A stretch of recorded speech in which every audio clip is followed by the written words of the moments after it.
Hi, it's iLok Fog here. Another day, another dog walk, another trip to the beach.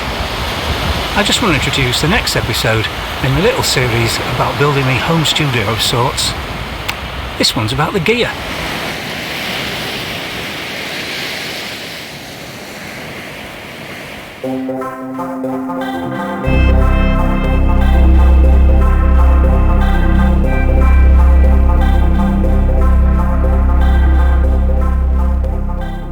Well, it's been a while since my previous video about the Thomann desk. If you missed that, or even the first video where I explained just how small and unsuitable this room is, you can get to them from the playlist that should be linked on the card above and in the description below. If you're watching on YouTube, that is. If not, you can check out my music blog at this address. Those who have seen my previous videos may have noticed some changes in this little room. I discovered a couple of new hobbies. The first one is that I've got back into building scenic models. I'm building a diorama, hence the appearance of all the tools and materials on the bookcase behind me. I also got into electronics and microcontrollers, so my desk is now dual purpose. Not only is it where I make music, it's also where I build circuits like these. Enough of that, let's get on talking about the music gear. I'm going to split the video into a few sections. First a bit of background, and then my interface and monitor speakers, then something about microphones, MIDI controllers, then computer hardware, the main software I use, and then the other bits and bobs. I won't be going into any great detail about any one specific thing. This is more of a show and tell than a series of reviews, but I will mention any major flaws or any really good features along the way. If there's anything you'd like me to go into more detail about, tell me in the comments. Then I'll either do another video, or maybe I'll do a blog post about it. Anyone who saw the earlier videos in this series will know that I didn't have a permanent home for my gear for several years, so I kept things light. I started with this, a first generation Focusrite 2i2 interface that I got in a bundle with this mic and these headphones. They served me well for years until constant plugging and unplugging caused the USB port on the 2i2 to become unreliable. Also, a speaker became detached in the headphones. I realised that I needed to start replacing stuff and did buy a new interface, but never really used it because the constant setting up and taking down pretty much put me off recording. By the same token, I had a first generation Novation Launchkey 25 to use as a MIDI controller. That got little use because I could never be bothered to set it up, and it spent most of its life in a box. Anyway, it was obvious I needed somewhere permanent, and finding that somewhere permanent is covered in the first video. Now I've got it, I've got some more gear I can talk about, so let's look at that. So what was that new interface I mentioned, and have I still got it? I have, and it's a third generation Focusrite Scarlett 4i4. I moved up to the 4i4 from the 2i2 mainly because I wanted a MIDI interface, but also because I needed more line inputs and the loopback feature was attractive. It's a great little box and it does everything I need and it does it well. The fact that it has control software is both a blessing and a curse though. A curse because not every commonly used feature now has a physical control and has to be controlled from software, which quite frankly is a pain. But a blessing because the software provides many more flexible routing options. Not long before I set up this room, I replaced those knackered old Focusrite branded headphones with these Technica ATH-M50x's. They're pretty much standard amongst budget-end monitor headphones, and deservedly so. I love them. However, since I got the speakers, they see a lot less use. And those speakers? They're AKAI LPK25s. A bit large, some would say, for this tiny room. Perhaps, but my seating position is just within the recommended listening distance. I went for AKAI's because my budget's limited and they get stellar reviews and they get them for good reason. These things cost me about £180 each in 2020's Amazon Black Friday sale. At first I considered the smaller and less expensive LP6s, especially since there's little difference in bass response between the 6s and the 8s. But AKAI recommended the 8s for orchestral music and for more complex synth music because they've got better separation. And I do multi-layered synth music, and I've been dabbling with orchestral stuff, so that decided me on the LP8s, and I don't regret it. The separation is really very good. The only downside is there's a slight hiss when you get close to the speakers. Now, since I've got old ears and my top-end perception isn't that brilliant, it doesn't really bother me. Now let's talk about microphones. Although microphones are hugely important to a lot of people for very good reasons, they're not as important to me. And the reason for that is I spend most of my time with soft synths and MIDI, so I don't use them very often other than to record me acoustic guitar and vocals occasionally. Having said that, let's have a look at what's in my massive mic locker. So what are they? Well, there's that Focusrite branded large diaphragm condenser I mentioned when I was talking about the 2i2 bundle earlier. Got that years ago. I'm using it right now to record the sound for this video. It's just off scene over here. I've got a Rode M1 dynamic mic. I was so pleased with that, I then went and bought a Rode M3 small condenser that I mainly use on the acoustic guitar. That's it. And I'm very happy with them. I'm considering replacing the Focusrite though with something higher spec, maybe a Lewitt. It all depends on whether I start recording acoustic guitar more than I do now. And to those, I suppose we need to add this brilliant little Zoom H2N recorder with its 5 built-in mics, normal stereo on one side of it and mid-site stereo on the other. It's great for sampling, for recording rehearsals, for voiceovers, etc. I seem to have accumulated a few MIDI controllers over the years, so let's start with the original one. My first issue Novation Launchkey 25, the one I mentioned earlier. I love this little keyboard. It's nicely weighted, it's got a few knobs, and it's got 16 pads for drumming. The only problem is it stopped working when I moved to Windows 10. But the tech support at Novation excelled themselves. They were really helpful, and they sent me the correct drivers to save me favourite little keyboard from the skip. So thanks guys. Next up is this cheap and cheerful 49 key keyboard. It's branded SubZero CONTROLKey49.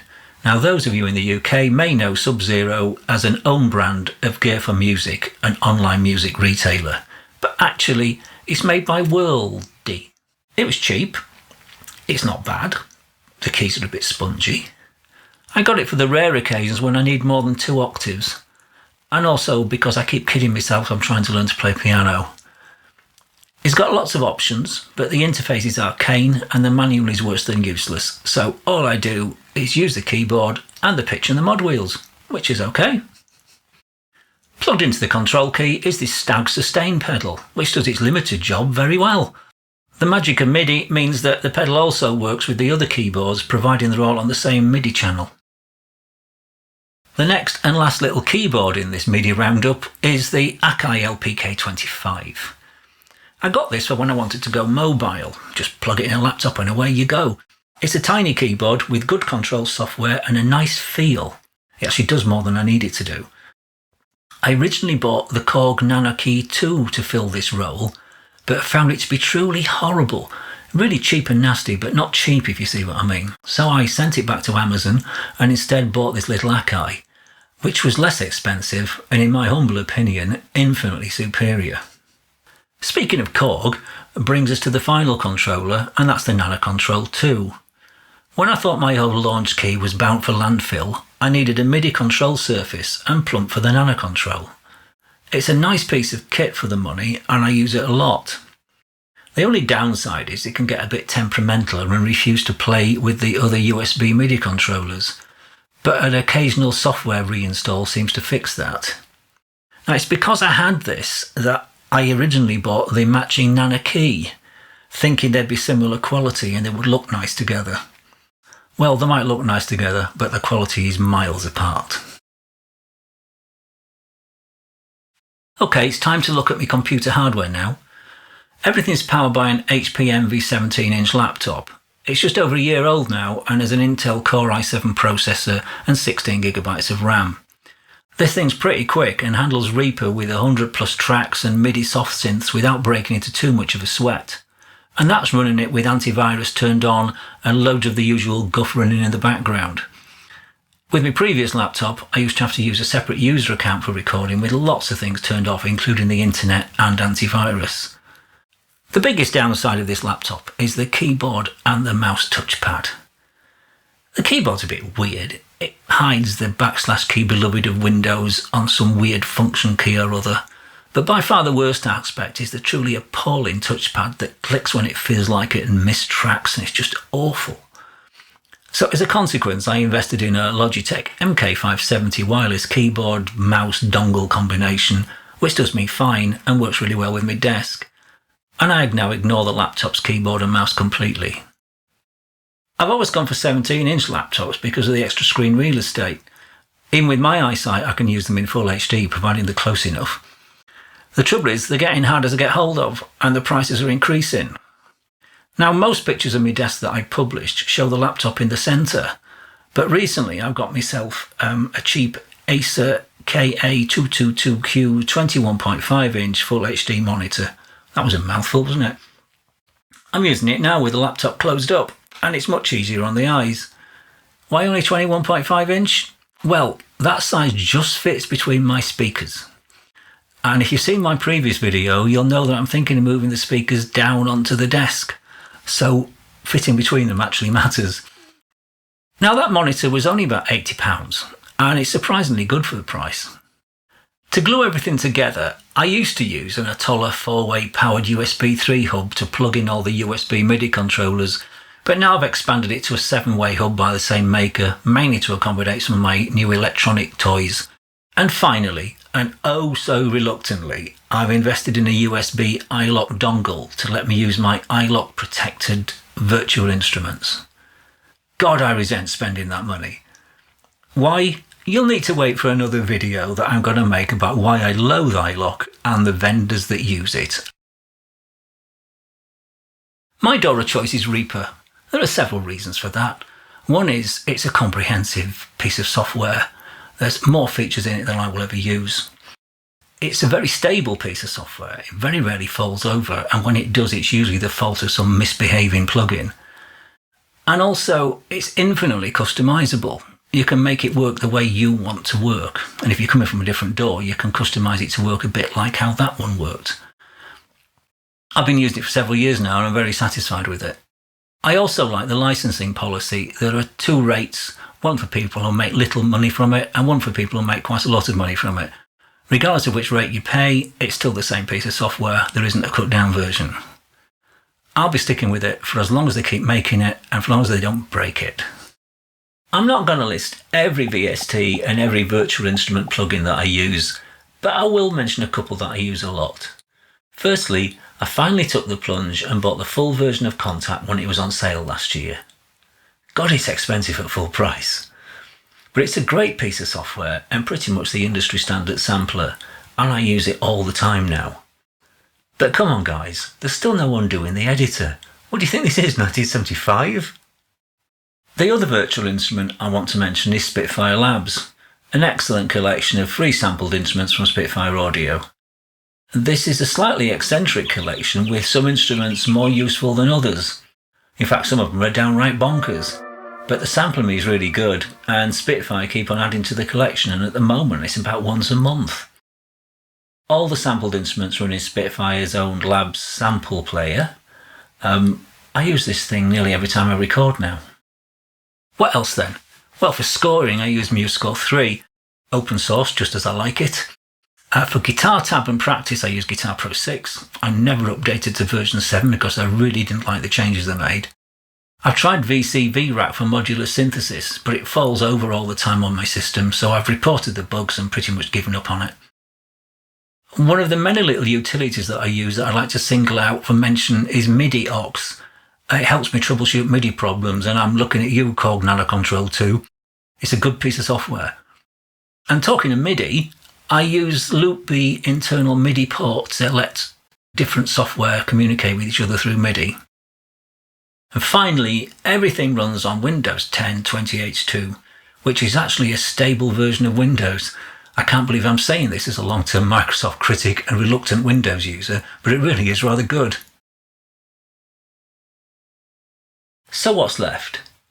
Well, one important piece of kit that shouldn't be overlooked is a surge protection power supply. I didn't go for a conditioned power supply because I'd read about potential conflicts with self-powered monitor speakers, but I did buy this, a Belkin 6-way surge protected power brick. This device is backed by a £30,000 connected equipment warranty, so I reckon they've got faith in it. Next up is my Yamaha KX493 cassette deck. This is an early 2000s machine that I bought second hand several years ago, and it's probably one of the last decent quality decks that was made, vastly superior to the rubbish that's being made now at any rate. I use it to make copies of my extensive cassette collection. For use with me mics, I've got one shock mount, a single pop filter, a solitary windshield, and 2 budget mic stands. And finally, as you might expect, there's a drawer full of assorted audio and USB cables and power supplies. Well, that pretty much covers it, I think. As I said earlier, if you'd like me to go into any more detail about any of the gear, just ask in the comments. In the next episode, I'll make a start on covering my acoustic treatment, and that could take a while because I'll have to buy some first. That's it for this episode then. Thanks for watching. Ta-da!